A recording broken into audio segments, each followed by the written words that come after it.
അധികാരത്തിന്റെ ധാർഷ്ട്യം കാണിക്കും. അപ്പൊ ഈ ധാർഷ്ട്യം കാണിച്ചു കഴിയുമ്പോൾ ഓട്ടോമാറ്റിക്കലി ഈ കർമ്മമൊക്കെ ചെയ്യുന്ന ആളുകളാണെങ്കിൽ അല്ലെങ്കിൽ അതുമായിട്ട് ബന്ധപ്പെട്ടിരിക്കുന്ന ആളുകളാണെന്നുണ്ടെങ്കിൽ നോട്ട് ചെയ്തിട്ട് ഇവർ അടുത്ത കർമ്മം ചെയ്യുന്ന സമയത്ത് എന്ത് ചെയ്യും, ഇതുകൂടെ ചേർത്ത് ഇതുകൂടെ വെച്ചോ എന്ന് പറഞ്ഞു. പക്ഷെ ഇവരുടെ മക്കള് ഇതിനകത്ത് ഏകദേശം ഒരു എങ്ങനെ പോയാലും ഒരു 50% എന്താണ് ഇവരുടെ റിട്ടയർമെന്റ് സമയത്തൊക്കെ എങ്ങും എത്തിപ്പെടില്ല. കൃത്യമായിട്ട് നമ്മുടെ ജാതകത്തിൽ എന്ത് യോഗമുണ്ടോ, നമുക്ക് എന്തായി തീരാനുള്ള യോഗമുണ്ടോ അതിലേക്ക് നമുക്ക് എത്തിച്ചേരാൻ പറ്റും. ഗജകേസരി യോഗമുണ്ട്, അല്ലെങ്കിൽ കേസരി യോഗമുണ്ട്, എന്നൊക്കെ ചക്രവർത്തി യോഗം, നീചഭംഗരാജ യോഗമുണ്ട്. പക്ഷെ ഇവർക്കൊന്നും ജീവിതത്തിൽ നേടാൻ പറ്റിയിട്ടില്ല, അല്ലെങ്കിൽ ഇവരൊന്നും എത്തിപ്പെട്ടിട്ടില്ല. നമ്മളീ പറയുന്ന ഈ പ്രോഗ്രാം കാണുന്ന പലരും എന്ത് വിചാരിക്കും, ഇത് സംഭവമൊക്കെ ഉള്ളതായിരിക്കും, ഒന്ന് നോക്കാം. ഇവരാരും പഠിക്കത്തൊന്നുമില്ല. ഇത് കേൾക്കുമ്പോൾ ഉള്ള ഒരു ബൂസ്റ്റപ്പ്, അടുത്തൊരു വിഷയം വരുമ്പോഴത്തേക്ക്, അടുത്തൊരു ടോപ്പിക്ക് വരുമ്പോഴത്തേക്ക് ഇതങ്ങ് താഴെ പോകും. ജീവിതത്തിൽ എന്തെങ്കിലും നേടണം എന്നുള്ളതിന് മാത്രമേ ഈ പറയുന്ന കാര്യങ്ങളൊക്കെ ആവശ്യമുള്ളൂ. എങ്ങനെയൊക്കെ പോയാൽ മതി എന്ന് ചിന്തിക്കുന്നതിന് ഒരാവശ്യമില്ല. അതിനുശേഷം എൻ്റെ അടുക്ക വന്നൊരു കേസ് എന്ന് പറഞ്ഞു കഴിഞ്ഞാൽ ഒരു പോലീസ് ഉദ്യോഗസ്ഥനാണ്. അപ്പം അദ്ദേഹത്തിൻ്റെ മകനും ഇതേ സെയിം കേസാണ്. അപ്പം ഞാൻ അദ്ദേഹത്തോട് ചോദിച്ചു, ഈ മിക്കവാറും ഉള്ള നമുക്കറിയാവുന്ന സർക്കാർ ഉദ്യോഗസ്ഥർ ഒക്കെ എല്ലാം എങ്ങനെയാണ്, ഹൈ ലെവലിലുള്ള ഒരു ജീവിതമായിരിക്കും. പക്ഷേ ഇവരുടെ മക്കള് ഇതിനകത്ത് ഏകദേശം ഒരു എങ്ങനെ പോയാലും ഒരു 50% എന്താണ് ഇവരുടെ റിട്ടയർമെന്റ് സമയത്തൊക്കെ എങ്ങും എത്തിപ്പെടില്ല. അവരുടെ പഠിച്ച് ബിടെക് കഴിഞ്ഞു, അല്ലെങ്കിൽ എന്തെങ്കിലുമൊക്കെ പഠിച്ചു കഴിഞ്ഞു, കോഴ്സൊക്കെ കഴിഞ്ഞു, കാനഡയ്ക്ക് പോകാൻ നിൽക്കുക, UK പോകാൻ നിൽക്കുക, അല്ലെങ്കിൽ ജോലി നോക്കിക്കൊണ്ടിരിക്കുക, അല്ലെങ്കിൽ ജോലി ചെയ്താൽ തന്നെ വളരെ എന്തെങ്കിലും തുച്ഛമായിട്ടുള്ള ശമ്പളത്തിനായിരിക്കും ജോലി ചെയ്യുന്നത്. പറഞ്ഞു മനസ്സിലായോ? ഇവരുടെ മക്കള് ഇവർ ഉദ്ദേശിക്കുന്ന ലെവലിലേക്ക് ഒരിക്കലും എത്തില്ല.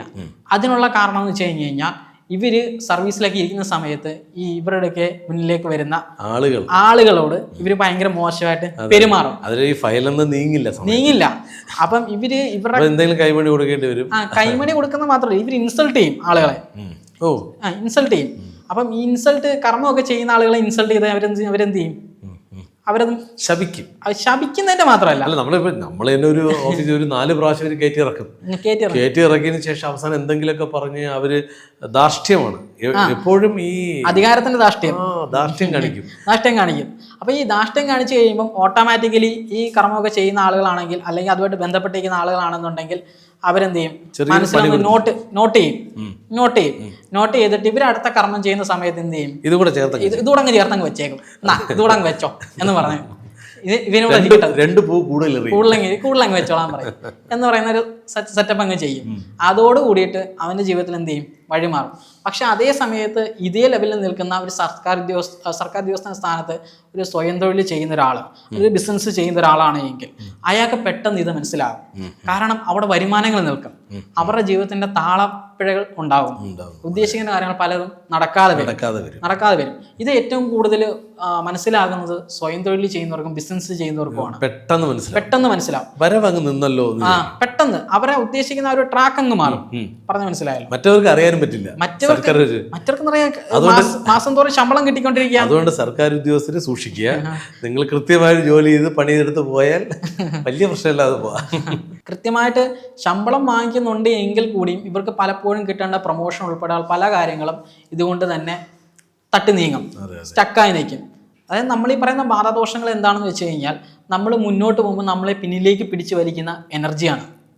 അതായത് നമ്മുടെ കാറ് 100 മൈൽ സ്പീഡിൽ ഓടാൻ വേണ്ടിയിട്ടുള്ള എഫോർട്ട് നമ്മൾ ഇടുന്നുണ്ട്, ആക്സിലേറ്റർ ചവിട്ടി പിടിച്ചേക്കാണ്, ടോപ്പ് ഗിയറിലാണ്. പക്ഷേ ഈ വണ്ടി 100ലേക്ക് എത്തുന്നില്ല. പറഞ്ഞു മനസ്സിലായോ? വണ്ടി പിടിച്ച് കെട്ടിയിട്ടേക്കുന്നവിടെ നിൽക്കുകയാണ്. വണ്ടി 40-50 എഴയുന്നത്. പറഞ്ഞു മനസ്സിലായോ? അത് തന്നെ ഇപ്പം ഈ നമ്മൾ പല ജ്യോതിഷ ചാനൽ എടുത്തു കഴിഞ്ഞാലും പല ജ്യോതിഷികളെ കണ്ടു കഴിഞ്ഞാലും അവർ പറയും വ്യാഴം ശനി എല്ലാം പ്രശ്നമാണ്, ഇതങ്ങോട്ട് കഴിഞ്ഞ് കഴിയുമ്പോൾ എല്ലാം ഓക്കെ ആവും. അവര് ഇത് കഴിയാൻ വേണ്ടി നോക്കിയേക്കും ഇപ്പൊ ശരിയാവും പറഞ്ഞിട്ട്. പക്ഷെ ഇവരിത് കഴിഞ്ഞ് കഴിഞ്ഞാലും ശരിയാവത്തില്ല. പക്ഷെ ആ പറഞ്ഞതിനകത്ത് പ്രശ്നമല്ല, കാരണം ഇവര് ബന്ധനത്തിലാണ്, ഇവരെ ബന്ധിച്ചിട്ടിരിക്കുകയാണ്. അപ്പൊ ആ ബന്ധനം പൊട്ടിക്കാതെ കൊണ്ട് ഇവർക്കൊരിക്കലും എന്ത് ചെയ്യാൻ പറ്റത്തില്ല, രക്ഷപ്പെടാൻ പറ്റത്തില്ല. പിന്നെ ഇത് തന്നെ പല രീതിയിലുള്ള പ്രശ്നങ്ങളും വഴിമാറും. മാനസികമായിട്ടുള്ള പല പ്രശ്നങ്ങളിലേക്ക് നമ്മൾ തീർച്ചയായിട്ടും രോഗങ്ങളായി മാറും. കാരണം ഈ പറയുന്ന ബാധദോഷങ്ങൾ ഏറ്റാൽ തന്നെ നമുക്ക് പലതരത്തിലുള്ള രോഗങ്ങൾ നമ്മുടെ മാനസിക പ്രശ്നങ്ങളുണ്ടാവും. അതുപോലെ നമ്മുടെ കൂടെ ജോലി ചെയ്യുന്ന ആളുകൾ നമുക്ക് ശത്രുക്കളായി മാറും. അതെ അതെ. ഇപ്പൊ ഒന്നും വേണ്ട, നമ്മൾ ഒന്ന് പറഞ്ഞ് രണ്ടാമതിന് പറഞ്ഞ് നമ്മൾ അടുത്ത അവരായിട്ട് വഴക്ക് കൂടുകയാണ്. നമ്മൾ ചോദിക്കാം അവനെന്തിനാ നമ്മളൊക്കെ വഴക്കിന് വന്നേ നമ്മൾ വിചാരിക്കും. ഒരു കാര്യമില്ലല്ലോ. ഒരു കാര്യമില്ലല്ലോ. എന്തിനാന്ന് വെച്ച് കഴിഞ്ഞാൽ അയക്കും അറിയില്ല, നമുക്കും അറിയില്ല. ചെറിയ കാര്യം മതി എന്ന് പറയുന്ന കണക്കാണ്. അപ്പോൾ ഇതൊക്കെ ഒന്ന് സൂക്ഷിച്ചു കഴിഞ്ഞാൽ ജീവിതം സ്മൂത്തായിട്ട് മുന്നോട്ട് പോകും. നമ്മൾ പലപ്പോഴും ഈ പറയുന്ന ബാധാദോഷങ്ങളെല്ലാം പരിശോധിക്കുന്ന സമയത്ത് ഇതിന്റെ എല്ലാം ബേസിക് എന്ന് പറയുന്ന സർപ്പദോഷമാണ്. ആണിക്കൽ എന്ന് പറയുന്ന സർപ്പദോഷമാണ്. പലരുടെയും വിചാരം സർപ്പദോഷം വന്നു കഴിഞ്ഞാൽ സ്കിന്നിൽ എന്തെങ്കിലും പ്രശ്നം ഉണ്ടാവും, മെന്റൽ ഇഷ്യൂസ് ഉണ്ടാവും, അങ്ങനെയൊക്കെയുള്ള രീതിയിലൊക്കെയാണ് പലരുടെയും വിചാരം. പക്ഷെ ശരിക്കും പറഞ്ഞു കഴിഞ്ഞാൽ ഈ സർപ്പദോഷം എന്ന് പറയുന്നത് സൈലന്റ് കില്ലറാണ്. സർപ്പദോഷം എന്ന് പറയുന്നത് നമ്മളൊരിക്കലും നമ്മളൊരു ശത്രുവിനെ അയച്ചിട്ട് നമുക്ക് വരുന്ന ഒരു അഭിചാര ദോഷം കൊണ്ട് വരുന്നതല്ല. അല്ല, നമ്മുടെ പ്രവൃത്തി കൊണ്ട് അല്ലെങ്കിൽ നമ്മുടെ പൂർവികരായിട്ടുള്ള ആളുകൾ ചെയ്തു വെച്ച പ്രവൃത്തിയുടെ ഫലം കൊണ്ടാണ് നമ്മളിത് അനുഭവിക്കേണ്ടി വരുന്നത്.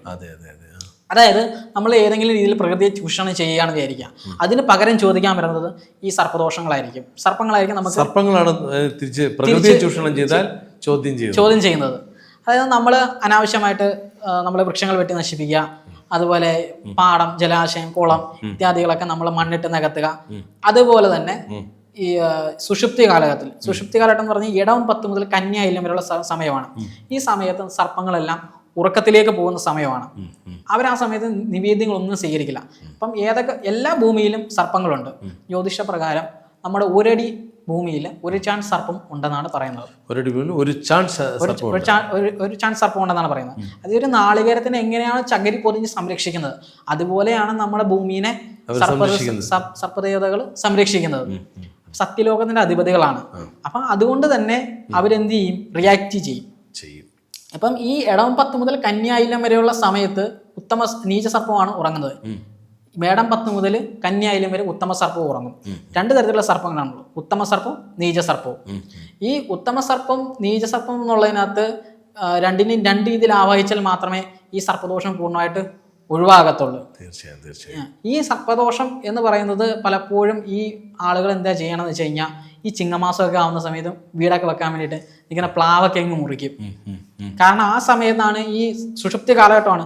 ആ ഭൂമിയിലുള്ള സർപ്പങ്ങളെല്ലാം എവിടെയായിരിക്കും, ഈ കറയുള്ള വൃക്ഷത്തിലായിരിക്കും അധിവസിക്കുന്നത്. ഞാൻ പറഞ്ഞ കറയുള്ള വൃക്ഷങ്ങൾ എന്ന് പറയുന്നത് റബ്ബറൊന്നും അല്ല, നമ്മളെ പ്ലാവ്, പിന്നെ അതുപോലെ എന്താ കറയുള്ള വൃക്ഷങ്ങൾ, ആഞ്ഞിലി, പ്ലാവ്, പിന്നെ മാവ്, പാല ഇത്യാദിയുള്ള വൃക്ഷങ്ങളൊക്കെയാണ്. അപ്പൊ ഇങ്ങനെയുള്ള വൃക്ഷങ്ങളിലൊക്കെയാണ്, ഇങ്ങനെയുള്ള കറയുള്ള വൃക്ഷങ്ങളിലൊക്കെയാണ് ഈ സർപ്പങ്ങൾ ഈ സുഷുപ്തി കാലഘട്ടത്തിൽ വസിക്കുന്നത്.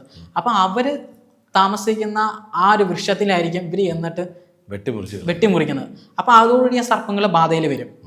പിന്നീടാണ് ഇവർ എന്ത് ചെയ്യുന്നത്, ചിങ്ങമാസത്തില് കല്ലിടുന്ന്, കട്ടള വെക്കുന്നു, എല്ലാ കാര്യങ്ങളും ചെയ്യുന്നത്. പക്ഷെ അവരാ വീട് വെക്കുന്നതോട് കൂടിയിട്ട് തുടങ്ങിയതോടുകൂടി തന്നെ എന്ത് ചെയ്തു, സർപ്പദോഷത്തെ കൂടി വലിച്ചഴച്ചു, ബാധയിലേക്ക് കൊണ്ടുവന്നു. അതോടുകൂടിയിട്ട് എന്ത് ചെയ്തു, അവരുടെ നാശത്തിന് അവർ ആണിക്കൽ ഇട്ട് കഴിഞ്ഞു. പിന്നീട് അങ്ങോട്ട് ഈ സർപ്പദോഷം എന്ത് ചെയ്യും, ബാക്കി വഴിയെ പോകുന്ന വയ്യാവരികളെല്ലാം പിടിച്ച് നമ്മുടെ തലയിൽ കൊണ്ടുവെക്കും. അയൽക്കാരുമായിട്ട് പ്രശ്നം, കൂടെ ജോലി ചെയ്യുന്നവരായിട്ട് പ്രശ്നം, ഇവരെല്ലാം പ്രശ്നം ഉണ്ടാകും. ഇവരെന്ത് ചെയ്യും, ഓട്ടോമാറ്റിക് എന്തിട്ട് ഇവരെത്ര അഹങ്കാരം കൊള്ളത്തില്ലല്ലോ.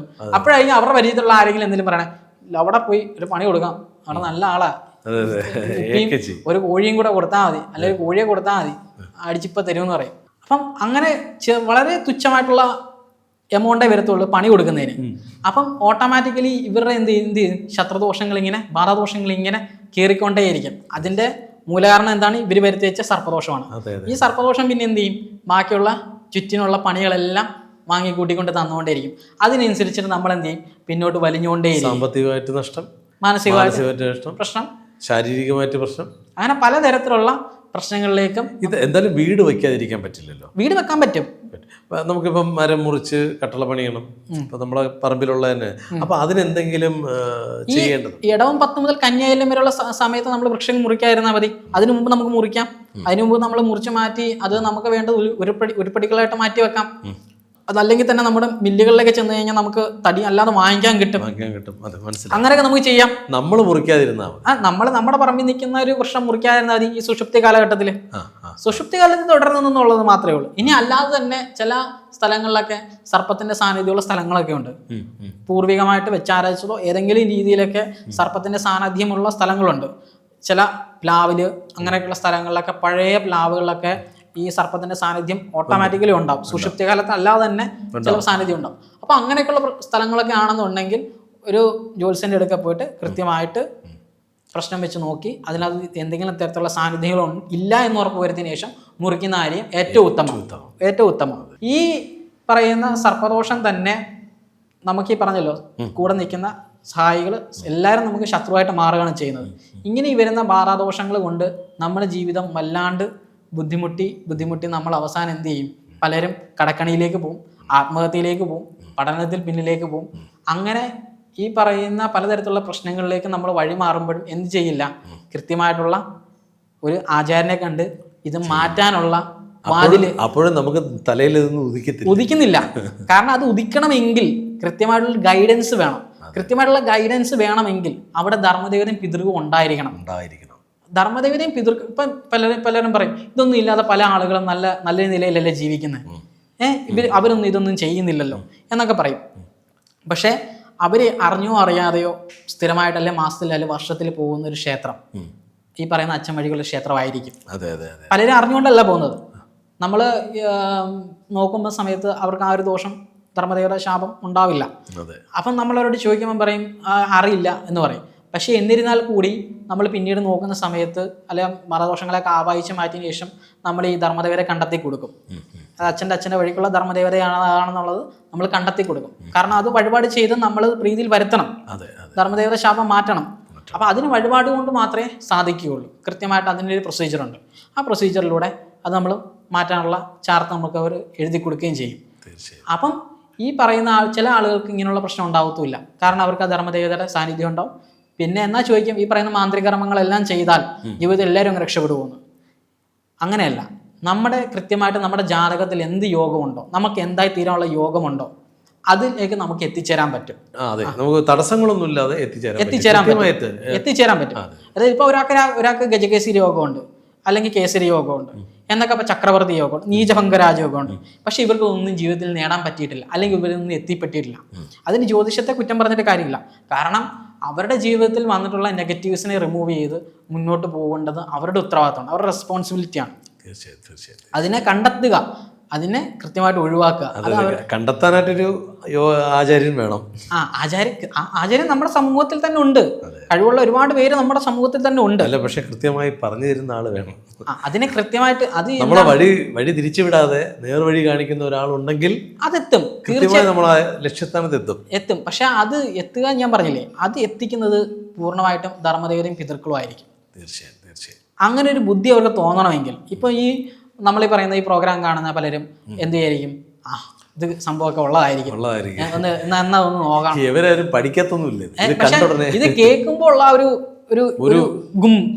ഒരു ബൂസ്റ്റപ്പ് തോന്നുമെങ്കിലും പിന്നീട് ഇവർക്ക് എന്ത് ചെയ്യുന്നില്ല, അടുത്തൊരു വിഷയം വരുമ്പോഴത്തേക്ക്, അടുത്തൊരു ടോപ്പിക്ക് വരുമ്പോഴത്തേക്ക് ഇതങ്ങ് താഴെ പോകും. പറഞ്ഞു മനസ്സിലായോ?